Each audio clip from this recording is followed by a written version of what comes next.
Marshall Peak, Kabanata 4925. Puno ng pera. Salamat sa pagganap niyang kay kanina, ang saloobin ni Nuyan sa kanya ay naging mas mainit at mas palakaibigan. Bukod pa rito, sumulyap siya kay Yang Kai paminsan-minsan na may maalalahang ekspresyon. Nangunguna sa mga blank ink disciples sa ilalim ng kanyang utos, umalis si Nuyan sa arena ng pagsusugal at nakahanap ng lugar upang makapagpahinga. Nag-abot pa siya ng maraming cultivation resources kay Yang Kai para mas maagang gumaling ang huli. Si Yang Kai ay nakapagpakita lamang ng isang mapagpasalamat na saloobin. Ang katotohanan ay ang nakaraang pakikipaglaban sa Bright King Cave Heaven Cultivator ay hindi siya napapagod ng husto. Sa lahat ng oras na ito ay nagpipigil siya ng kanyang lakas, kaya't siya ay nagmumukha lamang na siya ay nasa isang kahabag-habag na kalagayan sa ibabaw. Gayunpaman, upang hindi mailantad ang kanyang sikreto, pinilit ni Yang Kai na pigilan ang kanyang kakayahan sa pagbawi hanggat maaari. Sa ganitong paraan, inabot siya ng 3 buong araw bago siya bumalik sa kanyang peak. Sa loob ng 3 araw na ito, paulit-ulit niyang naramdaman na pinapanood siya ni Nuyan na may malabong makahulugang tingin. Ang mga pangyayaring ito ay naging medyo mapagbantay sa kanya.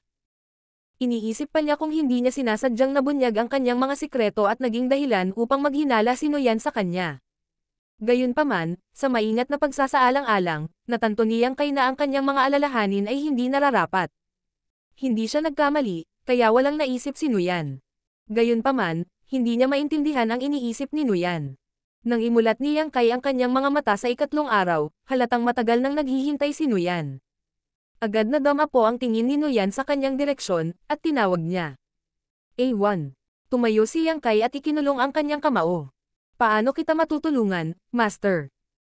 Sa iyong kakayahan, ilang laban ang maaari mong mapanalunan kung lumaban ka ng magkakasunod na round laban sa human sa parehong grado ng walang pahinga? Tanong ni Nuyan. Hindi alam ni Yang Kai kung bakit tinatanong ito ni Nuyan. Naisip niya sa kanyang sarili na imposibleng matalo siya laban sa mga kalaban sa parehong grado kahit gaano pa karami sa kanila ang nakalaban niya, ngunit maingat siyang sumagot. 3 laban, higit sa lahat. Tumaas ang kilay ni Nuyan. 3. Napakahusay. Habang sinasabi iyon, tumayo siya at tumingin sa isang direksyon. Dadalhin kita sa isang sag-alan. Makakasiguro ka ba na hindi ka matatalo sa lahat ng 3 laban? Sumimangot si Yang Kai at nagtanong. Kakapikito lang ng subordinate na ito sa arena ng pagsusugal ilang araw na ang nakakaraan. May handang maging kalaban ko kung pupunta ulit tayo ngayon. Ang kanyang nakaraang labanan laban sa Bright King Cave Heaven Cultivator ay nasaksihan ng maraming Black Ink clansmen. Kahit gaano pa niya pinigilan ang kanyang lakas, hindi magbabago ang kanyang tagumpay. Maaaring walang sino man ang handang sakupin ang hamon dahil sa mga kasanayang ipinakita ni Yang Kai sa naunang labanan. Humalaklak si Nuyan. Huwag kang mag-alala, tiyak na may maglalaban. Kahit wala, mag-iisip ako ng paraan. Hindi mo kailangang mag-alala tungkol dito. Gayunpaman, kailangan kong garantyahan mo ako na hinding-hindi ka mawawala. Kung sa tingin mo ay hindi mo kayang magpatuloy, ipaalam sa akin ng maaga. Siya ay nag-aatubili na mawalan ng isang alipin tulad ni Yang Kai. Oo, sumagot si Yang Kai. Tara na. Kinawayan ni Nuyan ang kanyang kamay at inakay muli ang kanyang mga Black Ink disciples patungo sa arena ng pagsusugal. Ilang sandali pa, nakarating sila sa isang bunganga kung saan nag-aaway ang 2 Black Ink disciples. Ang paligid ay masigla gaya ng dati. Ito ay walang alinlangan na isang deathmatch. Ang 2 Black Ink disciples ay desperadong nahihirapan, bawat isa ay naglalabas ng kani-kanilang secret techniques at divine abilities. Ito ay isang napakainit na labanan, at ang mga tagay ay umalangaw mula sa karamihan. Pagkaraan ng ilang oras na paghihintay, sa wakas ay natapos ang labanan sa pagitan ng 2 Black Ink disciples. Ang nanalo ay nakaligtas, at ang natalo ay namatay. Minsan, ang kapalaran ng Black Ink disciples ay nasa kapritsyo ng Black Ink clan. Nang umalis sa arena ang nanalong Black Ink disciple, sinenyasan ni Nuyan si Yang Kai ng isang tingin. Agad na naunawaan ni Yang Kai at lumipad pababa sa bunganga. 3 araw pa lang mula noong huli siyang lumaban sa isang magiting na labanan dito, napakaraming Black Ink clansmen ang nakakilala sa kanya nang bigla siyang sumulpat dito. Agad silang nagmukhang masigasig, nag-uusap habang nanonood ng may labis na interes. Magkagayunman, walang Black Ink clansman ang nagpadala ng sarili nilang Black Ink disciples sa arena. Hindi ito matutulungan dahil ang pagganap ni Yang Kai ilang araw na ang nakalipas ay masyadong pambihira. Kung ang isang tao ay pumasok sa arena ng walang kumpiyansa, sila ay magdurusa lamang ng isang trahedya na wakas. Hindi madaling makakuha ng Black Ink Disciples, kaya ang Black Ink Clan ay hindi handa na sayangin sila ng walang ingat. Naturally, maraming Black Ink Clansmen na nagpakita ng interes kay Yang Kai. Kaya lang napailing na lang sila ng may panghihinayang matapos tanungin ang mga opinyon ng mga Black Ink Disciples sa ilalim ng kanilang utos. Sa kabila ng ilang sandali, walang humakbang upang tanggapin ang hamon. Si Yang Kai ay nanatiling nakatayo sa gitna ng bunganga, mukhang naiinip. Hindi nagtagal sumigaw ang isang Black Ink Clansman mula sa nakapalibot na lugar. No yan, walang tatanggap sa hamon mo kung ipapadala mo ang taong ito sa labanan. Ipagpalat mo siya sa iba. Ipinakita ni Noyan ang kanyang mga ngipin sa inis. Noong una ay naisip niya na maaari siyang swertehin, at isang Black Ink Clansman na hindi alam ang lakas ni Yang Kai ang magpapadala sa kanilang Black Ink Disciples sa labanan. Sino ang makakaalam na walang ingat na tanga ngayon? Hindi na kailangang sabihin, ang Black Ink Clansmen na nakasaksi sa labanan 3 araw na ang nakakaraan ay hindi malilinlang, at ang mga hindi nakasaksi ng labanan ng personal ay nalaman ang tungkol sa sitwasyon pagkatapos magtanong. Dahil hindi siya umasa sa swerte, kaya lang niya maakit ang iba sa tukso ng tubo. Humalaklak si Noyan at nagsalita sa may dalang boses. Totoo na ang aking Black Ink Disciple ay medyo malakas. Wala pa akong nakitang ibang tao sa parehong grado na mas makapangyarihan kaysa sa kanya. Pero, dahil nakatayo na siya sa arena, sayang umalis nang hindi man lang lumaban. Gawin natin ito sa halip. Maglalaban tayo ng buhay. Kung sino man ang mananalo sa laban ay maaring magpatuloy at kunin siya. Kung sino man ang matalo sa labanan ay kailangan lang akong bayaran ng 100 Black Ink coins. Sa sandaling lumabas ang pahayag na ito, nagkaroon ng kaguluhan sa mga Black Ink Clansmen. Masyadong bastos ang mga salita ni Noyan. Parang ipinahihiwatig niya na imposibleng matalo ang kanyang Black Ink Disciple. Ang isang Black Ink Clansman ay agad na nagtanong. Noyan, seryoso ka ba? Ang halaga ng 6th grade Heaven Opening Realm Black Ink Disciple ay hindi mababa. Kung ang 6th grade Black Ink Disciple ay ipagpalit, tiyak na ibebenta sila sa halagang 10,000 Black Ink coins. Dapat sabihin na ang libu-libong Black Ink coins ay magiging isang malaking bahagi ng kayamanan sa isang high-grade Black Ink clan.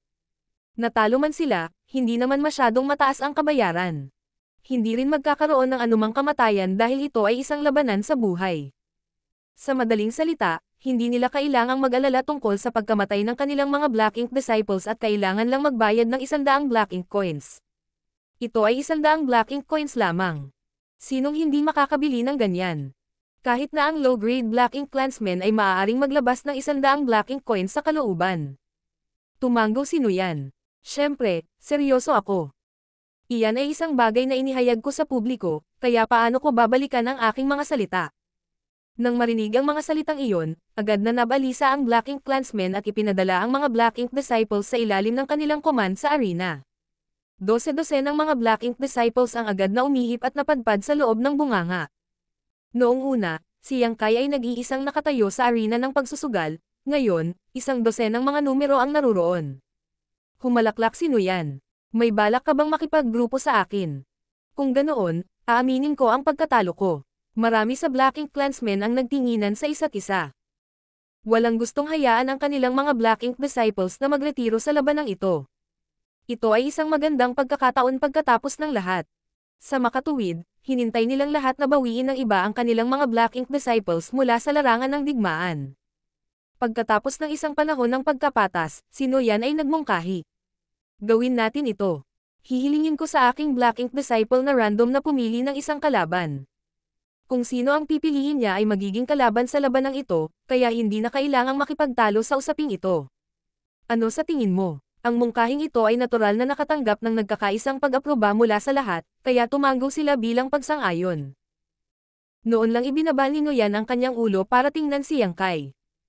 Pumili ka ng isa. Inilibot ni Yang Kai ang kanyang mga mata sa karamihan at random na itinuro ng daliri ang isang gwapong binata.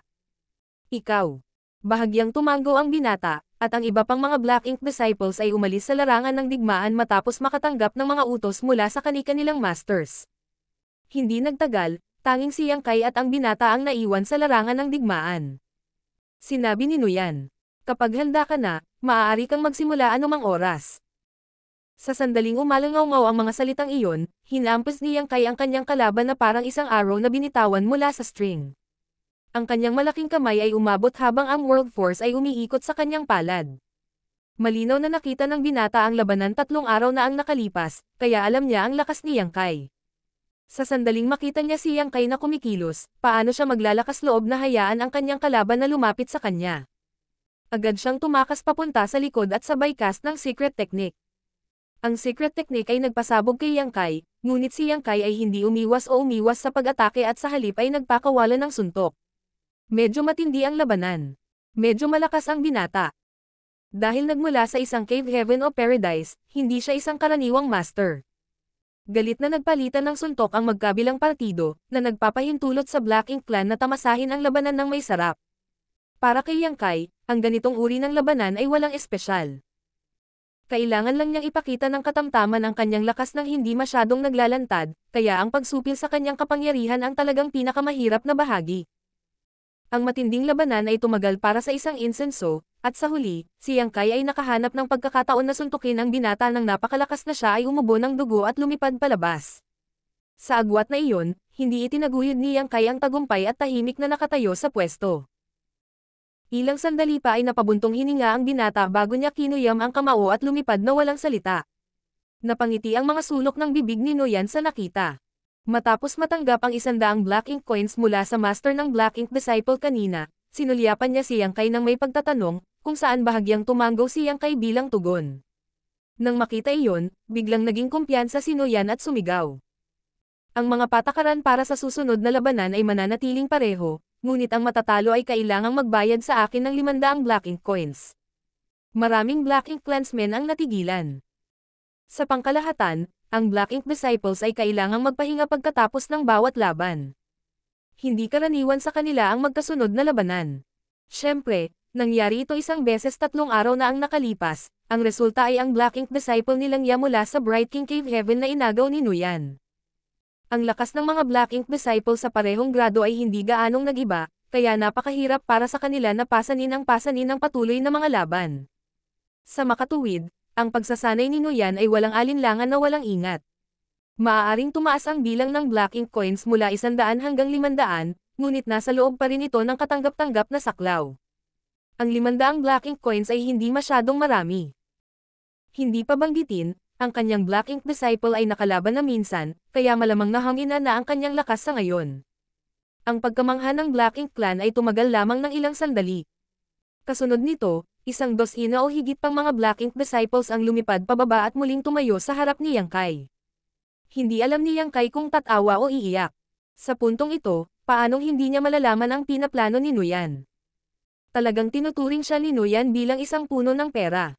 No wonder tinanong niya ako dati kung ilang laban ang kaya kong tumagal. Paulit-ulit pa niyang sinabi sa akin na hindi ako dapat matalo at sabihin sa kanya ng maaga kung pagod na ako para magpatuloy sa pakikipaglaban. Sa kabila ng pag-unawa sa sitwasyon, maaari lamang sumama si Yang Kai sa kaayusan. Sa kabutihang palad, gusto lang ni Noyan na kumita ng Black Ink coins, kaya ang mga laban ay hindi death matches. Kung hindi, talagang walang ideya si Yang Kai kung kaya niyang pumatay o hindi. Ang parehong eksena tulad ng naunang, kasama ang parehong mga patakaran. Random na pinili ni Yang Kai ang kanyang susunod na kalaban. Ang mga masters ng mga Black Ink Disciples na hindi napili ay napabuntong hininga sa pagkabigo, ngunit wala silang magagawa. Sa kanilang opinyon, ito ay isang magandang pagkakataon upang kunin ang isang bargain. Nakakalungkot lang na 2 beses nilang nabigo ang pagkakataon. Magkagayunman, ang katotohanan ay naging lampas sa kanilang inaasahan. Sa pagtatapos ng ikalawang labanan, muling nanalo si Yang Kai. Bagamat mukhang napagod na siya sa labanan, binatukan niya ang kanyang kalaban hanggang sa puntong umuubo na sila ng dugo. Halatang hindi na natuloy ang laban ng kanyang kalaban. Si Noyan ay nakangiti ng napakalawak na ang kanyang mga ngipin ay makikita. Matapos matanggap ang 500 Black Ink coins, muli siyang nagtanong kay Yang Kai. Nagsisi si Yang Kai na sinabi niyang kaya niyang labanan ang 3 sunod-sunod na laban. Kung alam niyang mangyayari ito, hinding-hindi siya magbibigay ng ganoong sagot. Ang pabaya niyang sagot ay naging mahirap para sa kanya na huminto ngayon, kaya bahagya siyang tumango sa katahimikan. Naka-cross-legged, kinuha niya ang oras para mabawi ang kanyang lakas, na para bang siya ay pagod na pagod. Maraming Black Ink clansmen ang lumingon kay Nuyan at hinintay siyang magsalita, at hindi sila nabigo nang sumigaw si Nuyan. Ito na ang huling laban. Ang mga patakaran ay mananatiling pareho. Kung manalo ka, maaari mo siyang isama. Kung matalo ka, kailangan mong umubo ng 1,000 Black Ink coins. Kung ikukumpara sa isang 6th grade Heaven Opening Realm Black Ink Disciple na nagkakahalaga ng 10,000 Black Ink coins, ang 1,000 Black Ink coins ay walang alinlangan na nagkakahalaga ng pagtaya. Lalo na dahil dumaan na si Yang Kai ng dalawang magkasunod na laban. Ang mga pagkakataong manalo ay astronomical sa puntong ito. Martial Peak, Kabanata 4,926.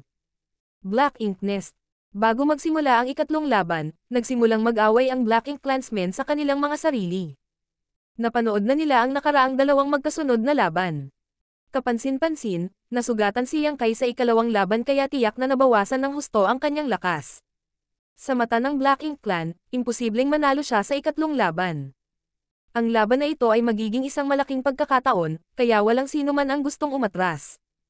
Bagamat mukhang masayang nanonood si Nuyan, talagang kinakabahan siya sa loob. Totoong si Yang Kai ang nagbigay sa kanya ng senyales na maaari siyang magpatuloy sa pakikipaglaban at totoo rin na si Yang Kai ay nagpakita ng hindi kapani-paniwalang lakas sa pakikipaglaban. Gayunpaman, hindi siya kumpiyansa kung kayabang manalo si Yang Kai sa ikatlong labanan. Kung matatalo si Yang Kai, binaril niya ang kanyang sarili sa kanyang mga kilos. Kahit papaano, ngayong umabot na sa puntong ito ang mga bagay, ang tanging pagpipilian niya ay ang magtiyaga. Isa itong usapin tungkol sa 1,000 Black Ink coins kung tutuusin. Kung magagawa ang pamamaraang ito, hindi na niya kailangang mag-alala muli tungkol sa Black Ink coins sa hinaharap. Ang Black Ink clansmen ay walang katapusang nag-away sa kanilang sarili. Sa huli, nagpa siya silang sundin ang orihinal na mga patakaran at pinayagan si Yang Kai na pumili ng sarili niyang kalaban. Ang kalaban ay lalaban sa sino mang pipiliin niya, at walang sino man ang maaaring tumutol sa kanyang desisyon. Nang magsimula ang ikatlong labanan, lahat ay nagbigay pansin sa laban, kung saan si Nuyan ang pinakakinakabahan sa kanilang lahat. Mabilis na nagbago ang sitwasyon sa larangan ng digmaan. Ang dalawang Black Ink Disciples ay nagpalitan ng hindi mabilang na suntok sa isa't isa, at ang labanan ay napakatindi. Muling nag-transform si Yang Kai sa kanyang half-dragon form. Ang kanyang pagganap ay ginawa na tila siya ay naglaro ng lahat ng kanyang mga baraha, ngunit ang laban ay nag-iwan sa kanya na basang-basa sa dugo gayunpaman. Mukha siyang nanganganib na mamatay anumang oras. Naramdaman ni Nuyan ang paglubog ng kanyang puso sa kanyang dibdib. Nagsisimula na siyang mag-isip na matatalo siya sa labanan.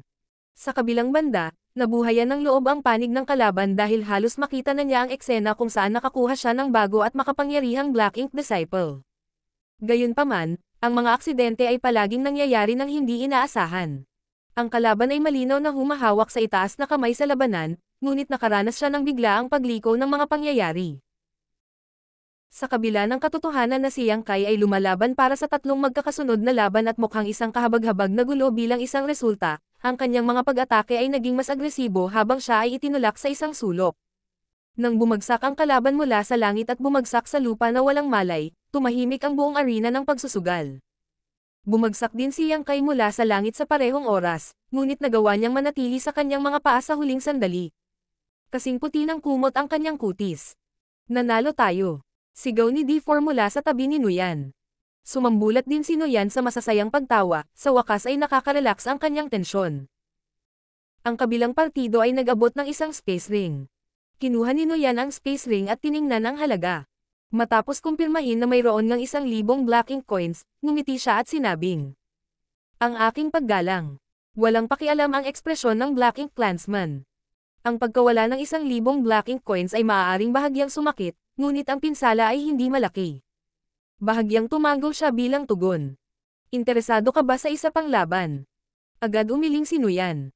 Habang tinuturing niyang cash cow si Yang Kai, hindi siya tanga.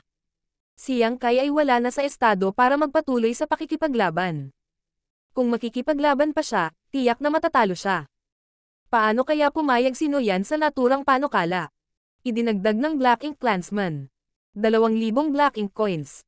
Patuloy na umiling si Nuyan. Kahit na mag-alok ka sa akin ng 5,000 Black Ink coins, hindi ko tatanggapin ang hamon. Gayunpaman, hindi niya pinutol ang posibilidad para sa hinaharap na negosasyon at tiniyak ang kabilang partido na may ngiti. Hanggang sa susunod. Tiyak na magkakaroon ng pagkakataon na magkaroon ng rematch sa hinaharap. Pagkasabi noon, tumalikod siya at inutusan ang D4. Ibalik mo siya. Tinanggap ng D4 ang utos at lumipad patungo sa bunganga upang ibalik si Yang Kai. Hindi tumigil doon si Nuyan. Pinangunahan ang kanyang mga Black Ink disciples, bumalik siya sa lugar kung saan sila nagpahinga noon at nagbigay ng ilang resources kay Yang Kai para sa cultivation at recovery para gumaling ang kanyang mga sugat. Nakuha ni Yang Kai ang kabuuang 1,600 Black Ink coins para kay Nuyan mula sa 3 laban kanina. Maaaring hindi mahalaga kung magkano ang halaga, ngunit hindi ito isang beses na labanan. Ano ang dapat ikatakot tungkol sa kakulangan ng Black Ink coins kung uulitin niya ang cycle na ito ng ilang beses pa? Sa pagtingin kay Yang Kai, na nagmumuni-muni sa isang cross-legged na posisyon sa malapit, naramdaman ni Nuyan na parang nakakakita siya ng paraan para kumita ng kayamanan. Pagkalipas ng ilang araw, pinangunahan muli ni Nuyan si Yang Kai at ang iba pa sa arena ng pagsusugal. Gamit ang nakaraang karanasan, nagpakita siya ng higit na pagtitiwala kay Yang Kai sa pagkakataong ito. Ipinakita ni Yang Kai ang kanyang mahusay na lakas matapos manalo ng 3 magkakasunod na laban ilang araw na ang nakalipas, kaya alam ng Black Ink Clan at ng Black Ink Disciples na hindi siya madaling kalabanan. Magkagayunman, karamihan sa mga tao ay naniniwala na maaari silang maging maswerte at may mga iniisip tulad ng paano kung ako ay hamampes ng ginto? Sa anumang kaso, ang mga pagkatalo ay hindi masyadong mataas kahit na hindi sila nanalo sa laban. Iyon ang dahilan kung bakit, sa sandaling pumasok si Yang Kai sa larangan ng digmaan, ilang Black Ink disciples ang agad na lumipad sa bunganga sa ilalim ng utos ng kanilang mga masters. Hindi nagbago ang mga tuntunin ni Nuyan. Ang lahat ng 3 laban ay mga laban sa buhay, at tumaas ang taya sa bawat round. Ang unang laban ay 100 Black Ink coins, ang pangalawang laban ay 500 Black Ink coins, at ang ikatlong laban ay 1,000 Black Ink coins. Ang bilang ng mga Black Ink disciples sa larangan ng digmaan ay tumaas sa bawat round, at si Yang Kai ay random na pipili ng isang kalaban sa bawat pagkakataon. Natapos ang 3 laban na may 3 magkakasunod na panalo. Katulad ng dati, nakakuha si Nuyan ng 1,600 Black Ink coins. Tuwang-tuwa siya. Para sa susunod na buwan, aakayin ni Nuyan si Yang Kai sa arena ng pagsusugal bawat ilang araw. Ito ay ang parehong karanasan sa bawat oras. Hindi siya binaygo ni Yang Kai. Ang Black Ink disciple na ito ay talagang ang kanyang pinakadakilang kayamanan na magdadala sa kanya ng napakalaking kayamanan sa hinaharap. Lihim na natuwa si Nuyan na hindi niya sinasadyang kinuha ang katulong na ito habang nagpapahinga sa loob ng Black Ink Cloud noon. Sa loob lamang ng 1 buwan, sumikat si Yang Kai sa buong Fierce Wind Estate. Maging ang high-grade Black Ink Clansmen o ang Black Ink Clan Feudal Lords, lahat sila ay nakatutok sa kanya ngayon. Wala pa silang nakitang sino mang makakatalo sa napakaraming Black Ink disciples noon. Karamihan sa mga Black Ink Clansmen dito ay lumahok sa totoong larangan ng digmaan noong nakaraan. Ang mabuhay at makabalik mula sa larangan ng digmaan ay nangangahulugan na nakipaglaban at napatay nila ang mga cultivator ng tao. Dapat sabihin na ang sitwasyon ay magiging lubhang nakakatakot kung ang lahat ng human cultivator ay katulad ni Yang Kai. Maging ang Black Ink Clan Feudal Lords ay gumawa ng inisyatiba upang makilala si Nuyan at ginawang malinaw ang kanilang intensyon na bilhin si Yang Kai. Very sincere ang presyong inaalok nila. Sa pangkalahatan, ang isang Black Ink disciple sa 6th grade Heaven Opening Realm ay nagkakahalaga ng 10,000 o higit pang Black Ink coins. Gayunpaman, marami sa mga Black Ink Feudal Lords ang nag-alok ng presyong 20,000 o kahit 30,000 Black Ink coins. Kahit na natukso si Nuyan, tinanggihan niya ang lahat ng kanilang mga alok sa huli. Ang isang beses na benta ay hindi kailanman magiging kasing pakinabang ng pangmatagalang katatagan sa pananalapi. Marami pa siyang planong ipatupad, kaya paano niya ibebenta si Yang Kai? Gayunpaman, sa isang partikular na araw makalipas ang 1 buwan, walang sino man ang lumaki upang tanggapin ang hamon ng dalhin ni Nuyan si Yang Kai sa arena ng pagsusugal. Pagkatapos ng napakaraming laban, si Yang Kai ay walang natalo kahit isa. Siya ay lalaban ng 3 magkakasunod na laban sa bawat oras, at siya ay magmumukhang siya ay nasa bingit ng matalo sa bawat oras. Magkagayunman, palagi siyang mananalo sa huli. Napansin din ng Black Ink Clan ang isyong ito at nagsimulang maghinala na si Nuyan ay naghuhukay ng hukay upang sila ay tumalon. Sa makatuwid, sinumpa nilang lahat si Nuyan sa pagiging tuso at tuso. Dahil ito ay isang labanan na hindi sila maaaring manalo, sino ang kusang magbibigay ng pera ng walang bayad? Walang magagawa si Nuyan kung walang tumanggap sa hamon. Matapos maghintay ng ilang oras, tinawag niya si Yang Kai pabalik at umalis sa arena ng pagsusugal kasama ang kanyang mga subordinate. Ang kanyang mga pagsisikap sa panahong ito ay talagang nagbigay daan sa kanya upang makakuha ng napakalaking benepisyo. Sa simula, walang gaanong pag-aari si Noyan, ngunit ngayon, mayroon na siyang sapat para sa kanya upang maisigawa ang isang bagay na mahalaga. Tahimik na sumusunod sa likod ni Noyan, malabong napansin ni Yang Kai na tila patungo sila sa Black Ink Nest. Palihim niyang napagmasdan ang Black Ink Nest sa maraming pagkakataon noong siya ay nakatira sa Fierce Wind Estate. Nabanggit ng D4 na ito ang lugar kung saan ipinanganak ang lahat ng Black Ink clansmen. Ang Black Ink Nest ay hindi lamang isang mahalagang pundasyon ng Black Ink Clan, ngunit ang pagsulong ng paglilinang ng Black Ink clansmen ay dapat ding gawin sa loob ng Black Ink Nest. Ang pagpasok sa isang Black Ink Nest ay nagkakahalaga ng Black Ink Coins. Kahit na ang pagbili ng World Spheres ay nangangailangan ng Black Ink Coins. Iyon ang dahilan kung bakit ang Black Ink Coins ay itinuturing na napakahalaga. Labis na nag-aalala si Yang Kai tungkol sa Black Ink Nest na ito. Sa kasamaang palad, hindi siya nagkaroon ng pagkakataong lapitan ito noon at tanging malayo lamang ang natatanaw niya. Masasabing sa wakas ay nakuha na niya ang kanyang ninanais. Hindi nagtagal ay dumating ang grupo sa harap ng Black Ink Nest sa ilalim ng gabay ni Noyan. Mula sa malayo, ang Black Ink Nest ay kahawig ng isang malaking usbong ng bulaklak. Ang rich Black Ink strength ay bumagsak at naglaho sa paligid sa bawat paghinga nito. Nakatayo sa harap ng Black Ink Nest, sa wakas ay natanto ni Yang Kai kung gaano ito kalaki. Ang makapal na mga ugat ay malapit na konektado sa buong Fierce Wind Estate, at ang pagkakaroon nito ay parang halaman, ngunit hindi isang halaman. Ang panlabas na ibabaw ay mukhang pinatuyong karne, na naglabas ng isang napakasamang aura. Samantala, ang makapal na mga ugat mismo ay natural na mga landas na humahantong sa isang portal sa ilalim ng usbong ng bulaklak. Isang Black Ink Feudal Lord ang nakatayong nagbabantay sa tabi ng portal. Humakbang si Noyan at magalang na yumuko sa Black Ink Feudal Lord. Pagkatapos, iniabot niya ang isang space ring na puno ng isang tiyak na halaga ng Black Ink Coins. Maingat na sinuri ng Black Ink Feudal Lord ang nilalaman bago siya bahagyang tumanggo. Lumingon si Noyan, tumingin sa kanyang mga Black Ink disciples saglit, at inabot para ituro ang C3 at D4. Kayong dalawa, sumunod kayo sa akin sa loob. Sabay na tumugon ang C3 at D4 at sinundan si Noyan sa loob. Bago umalis, itinago ni D4 ang kanyang kamao kay Yang Kai. Mag-iingat ka, bahagyang kumunot ang noo ni Yang Kai. Bagamat mukhang naguguluhan, ibinalik niya ang kagandahang loob.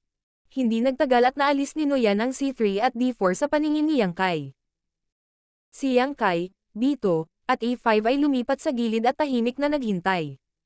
Isang Black Ink clansman ang manggaguna sa kanilang mga Black Ink disciples paminsan-minsan. Higit pa rito, ang bawat Black Ink clansman ay kukuha ng isa o dalawang Black Ink disciples sa loob ng Black Ink Nest kasama nila, tulad ni Noyan. Ang pagtingin sa eksenang ito ay nagbigay kay Yang Kai ng malabong hula tungkol sa kung ano ang nangyayari, ngunit hindi siya makatiyak. Matapos magtiis ng ilang oras, sa wakas ay sinabi niya.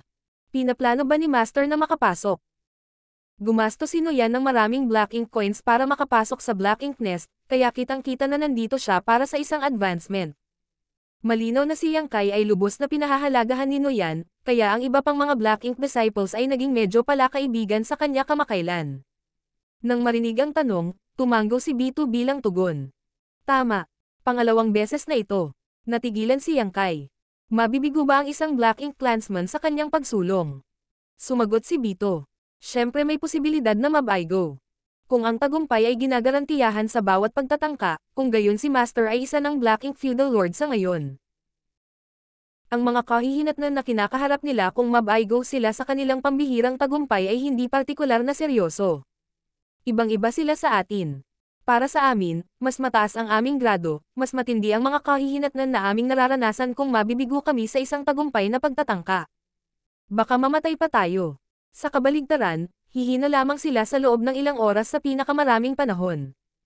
Ilang oras na lang bago sila tuluyang gumaling. Nagngangalit si Yang Kai. Si Noyan ay isang high-grade Black Ink clansman na katumbas ng 6th grade Heaven Opening Realm Master sa mga tuntunin ng lakas. Kung magtagumpay siya sa kanyang pagsulong, siya ay magiging isang Black Ink Feudal Lord. Si Yang Kai ay hindi natatakot sa isang Black Ink Feudal Lord, ngunit habang lumalakas si Noyan, mas hindi ka nais-nais para sa kanya. Natural, umaasa siyang nabigo si Noyan sa pagsulong. Bakit dinala ni Master ang C3 at D4 sa loob? Nalilitong tanong ni Yang Kai. Sa lohikal na pagsasalita, ang pagsulong ay isang napakahalagang proseso para sa parehong human cultivator at ang Black Ink Clan. Kailangan nilang mag-concentrate ng buo, kaya bakit magsasama si Noyan ng dalawang Black Ink disciples sa loob? Para ba sa standing guard? Ngunit, hindi dapat magkaroon ng mga panganib sa loob ng Black Ink Nest. Natahimik sandali si Bito bago siya nagpaliwanag. Kung paano natin kailangan na maipan ang ating lakas para umasenso, ganoon din si Master. Dinala niya sila kung mayroong hindi inaasahang pangyayari. Agad na humigpit ang mga kalamnan sa mukha ni Yang Kai.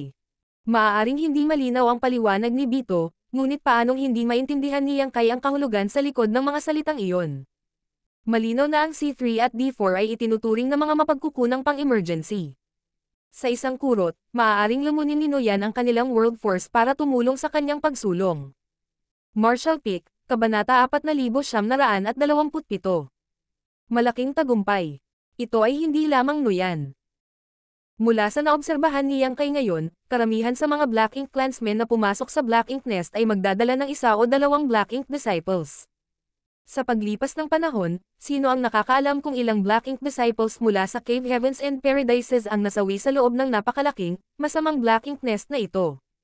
Naikuyom ni Yang Kai ang kanyang kamao ng mahigpit. Bumaha sa kanya ang pagnanais na singilin ng diretso at sirain ang Black Ink Nest, ngunit mariin niyang pinigilan ang udyok. Hindi lang ito ang Black Ink Nest sa Black Ink Clan. Kahit na sirain niya ang Black Ink Nest sa kanyang harapan, hindi nito mababago ang kapalaran ng maraming Black Ink disciples. Sa kabaligtaran, ilantad lamang nito ang kanyang pagkakakilanlan. Ang pagkakaroon ng Black Ink Clan ang ugat ng problema. Sa pamamagitan lamang ng ganap na pagtanggal sa Black Ink Clan mula sa mundo ay malulutas ang krisis na kinakaharap ng 3,000 mundo mula pa noong una. Tahimik na naghintay si Yang Kai at ang iba pa, at sa wakas ay lumabas ang figure ni Noyan mula sa pasukan ng Black Ink Nest makalipas ang ilang araw. Gayunpaman, agad na napansin ni Yang Kai na tila mahina si Noyan sa sandaling ito. Hindi lang hindi pantay ang aura ni Noyan, ngunit ang kanyang ekspresyon ay medyo madilim din. Halata namang wala siya sa mood. Naantig ang puso ni Yang Kai sa nakita. Kasabay ng sinabi ni Bito kanina, paanong hindi niya malalaman na nabigo si Noyan sa kanyang tagumpay. Sa tuwing ang isang Black Ink clansman ay nabigo sa kanilang pagsulong, sila ay manghihina ng ilang panahon. Bilang karagdagan, ito na ang pangalawang beses na nabigo si Noyan. Kakaiba kung maganda ang mood niya. Sumulyap si Yang Kai sa likod ni Noyan. May sumusunod sa likod ng matangkad na figure. Si D4 iyon. Samantala, si C3, na kasama nilang pumasok sa loob, ay hindi na niya makita. Bahagyang lumabo ang mga mata ni Yang Kai. Naunawaan niya na ang C3 ay malamang na nakatagpo ng isang trahedya na wakas. Maaaring nabigo si Noyan na makalusot, ngunit tiyak na nilamon niya ang world force ng miniature universe ni C3 sa panahon ng proseso. Paano mabubuhay ang C3 kapag ang kanyang world force ay nilamon at ang kanyang miniature universe ay gumuho? Bagamat hindi gaanong nakipag-ugnayan si Yang Kai sa C3 o nakabuo ng pagkakaibigan sa pagitan nila sa panahong ito, ang pagkamatay ni C3 ay nagpabigat pa rin sa kanyang puso. Lumabas si Noyan sa Black Ink Nest nang walang sinasabi. Nagkatinginan sina Yang Kai at D4 at bahagyang tumango bilang pagbati. Pagkatapos, mabilis na sinundan ni Yang Kai si Noyan kasama ang Bito at E5. Pagbalik sa lugar kung saan sila nagpahinga muli, umupo si Noyan na nakakrus ang paa. Kumabog ang kanyang dibdib at tiyan habang nilalanghap niya ang Black Ink Strength na makikita kahit saan sa Fierce Wind Estate. Habang hinihigop niya ang Black Ink Strength, unti-unting bumabawi ang kanyang mahinang aura. Tila nakakaramdam ng matagal na takot ang D4 pagkatapos ng munting pagtakas sa kamatayan. Kahit na alam na niya kung anong uri ng kapalaran ang naghihintay sa kanya nang sundan niya si Noyan sa Black Ink Nest, imposible para sa isang Black Ink disciple na tulad niya na tumanggi sa utos ng kanyang master. Gayunpaman, kahit sino ay likas na makaramdam ng takot kapag nahaharap sa banta ng kamatayan. Kahit na ang isang madaldal na tao tulad ng D4 ay nahulog sa isang mabigat, nagbabagang katahimikan sa loob ng mahabang panahon. Mapalad na si Noyan ay nabigo sa kanyang pambihirang tagumpay. Kung nagtagumpay si Noyan, siya rin ang makakasama sa kapalaran ng C3. Makalipas ang isang buong buwan, ganap na gumaling si Noyan. Dahan-dahan siyang tumayo at tumingin sa direksyon ng gambling arena. Saglit na nag-aalangan, kalaunan ay dahan-dahan siyang umiling at sumenyas sa iba. Tara na. Ang Black Ink coins na kinita ni Yang Kai para sa kanya sa arena ng pagsusugal ay halos ginastos sa Black Ink Nest. Kung gusto niyang pumasok muli sa Black Ink Nest para sa cultivation, kakailanganin niyang kumita ng mas maraming Black Ink coins. Sa kasamaang palad, ang katanyagan ni Yang Kai ay kumalat sa buong Fierce Wind Estate. Walang handang lumaban muli sa kanya, kaya nawala ang epekto nitong paraan ng paggawa ng pera. Kung gusto niyang kumita ng mas maraming Black Ink coins, maaari lang siyang lumipat sa ibang lugar at magsimulang muli. Iyon ang isa sa mga dahilan kung bakit tinanggihan ni Noyang ang mga alok mula sa Black Ink Clan feudal lords nang gusto nilang bilhin si Yang Kai sa mataas na presyo. Ang kanyang subordinate na kilala bilang A1 ay halos isang puno ng pera. Paano niya maibebenta ang kanyang pinagkukunan ng kita sa halagang 20 o 30,000 Black Ink coins? Ang 4 na Black Ink disciples ay umalis sa Fierce Wind Estate sa ilalim ng pamumuno ni Noyan at sumugod sa isang tiyak na direksyon sa kawalan. Makalipas ang mahigit 10 araw, nakarating sila sa ibang teritoryo. Palihim na sinuri ni Yang Kai ang universe chart na ibinigay ni Meng Qi sa kanya at natuklasan na ang teritoryong ito ay kilala bilang False Decree Estate. Ang False Decree Estate ay hindi mukhang ibang-iba sa Fierce Wind Estate. Maaaring mas malaki ito ng bahagya, ngunit hindi gaanong kapansin-pansin ang pagkakaiba. Nakatayo sa kawalan, nakita ni Yang Kai ang matayog na Black Ink Nest sa False Decree Estate mula sa malayo. Ang Black Ink Nest ay naglalabas ng Black Ink Strength na sumasakop sa buong Spirit Province. Pagdating sa False Decree Estate, diretsyong tinungo ni Noyan ang arena ng pagsusugal ng walang tigil. Mayroong sagalan sa halos lahat ng teritoryo dahil ang Black Ink Clan ay tila gustong ipadala ang kanilang mga Black Ink disciples sa labanan. Nang matapos ang labanan sa arena ng pagsusugal, tiningnan ni Noyan si Yang Kai. Naunawaan ni Yang Kai at agad na lumipad pababa. Pagkatapos, inulit ni Noyan ang kanyang nakaraang trick at binigkas ang mga panuntunan sa pagsusugal na ginamit niya noon sa Fierce Wind Estate. Kaya lang, tinaasan niya ang kabayaran para sa unang laban mula 100 hanggang 500 Black Ink coins. Ang kanyang pahayag ay nagdulot ng malaking kaguluhan sa arena ng pagsusugal. Kung manalo sila, maaari silang lumayo kasama ang 6th grade Black Ink disciple. Kung natalo sila, kailangan lang nilang magbayad ng 500 Black Ink coins. Sino ang maaaring makaligtaan sa gayong kamangha-manghang deal? Halos 100 6th grade Heaven Opening Realm Black Ink disciples ay agad na lumipad papunta sa larangan ng digmaan sa ilalim ng utos ng kanilang master at pinalibutan si Yang Kai ng mahigpit na walang kahit isang patak ng tubig ang maaaring tumagas.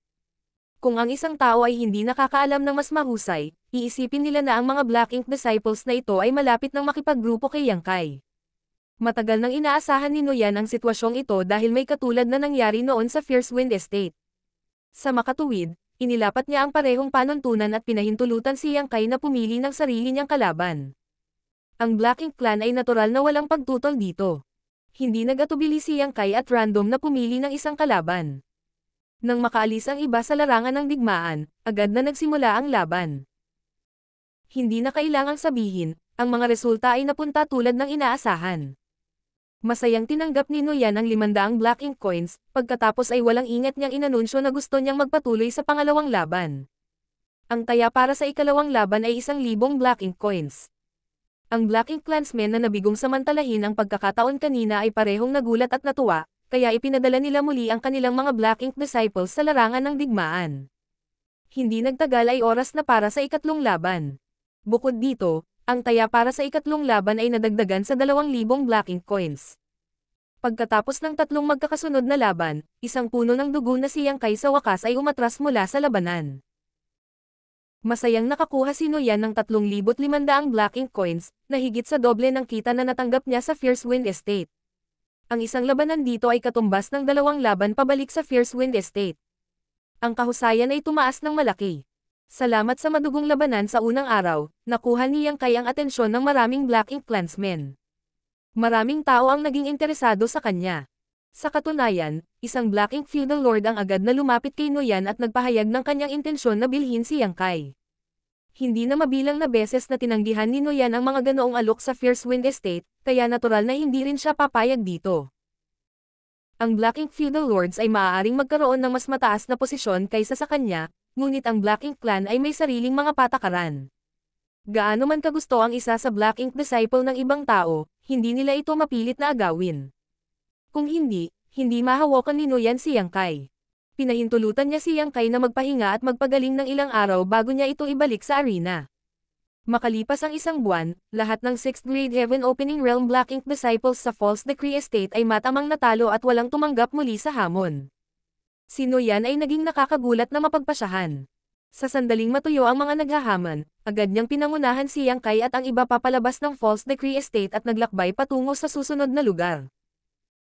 Kung minsan, walang pagpipilian si Yang Kai kundi ang humanga sa katalinuhan ni Noyan sa negosyo. Malinaw na sinasamantala ni Noyan ang kakulangan ng sirkulasyon ng impormasyon sa kasalukuyan. Sa tuwing darating sila sa isang bagong lugar, hindi malalaman ng Black Ink Clan ang lakas ni Yang Kai at bilang resulta, lahat sila ay natutokso sa pagkuha ng kanilang mga pagkakataon laban sa kanya. Sinong makakaalam na mahuhulog sila sa bitag ni Noyan at mag-aambag ng Black Ink coins sa kanya nang walang bayad. Sa anumang kaso, ang tuloy-tuloy na daloy ng mga labanan na ito ay hindi walang pakinabang para kay Yang Kai. Hindi tulad ng iba sa 6th grade, ang kanyang miniature universe ay ganap na nagkatotoo. Kasama ang katotohanan na ang kanyang miniature universe ay isinama sa sealed world bid, ang kanyang pamana ay palaging mas malaki kaysa sa iba sa parehong grado mula sa simula. Sa makatuwid, palagi siyang nakakakuha ng mga nakadurog na tagumpay kapag nakikipaglaban sa iba pang mga cultivator sa parehong grado. Magkagayunman, kailangan niyang pigilan ang kanyang lakas sa bawat laban sa loob ng mga sagalan. Hindi siya naglakas loob na ilantad ng labis, baka ibunyag niya ang kanyang mga sikreto sa iba.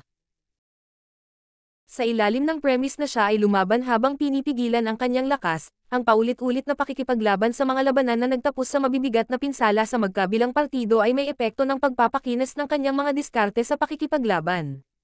Kung hindi iyon ang kaso, matagal nang naisipan ni Yang Kai na matalo sa ilang laban.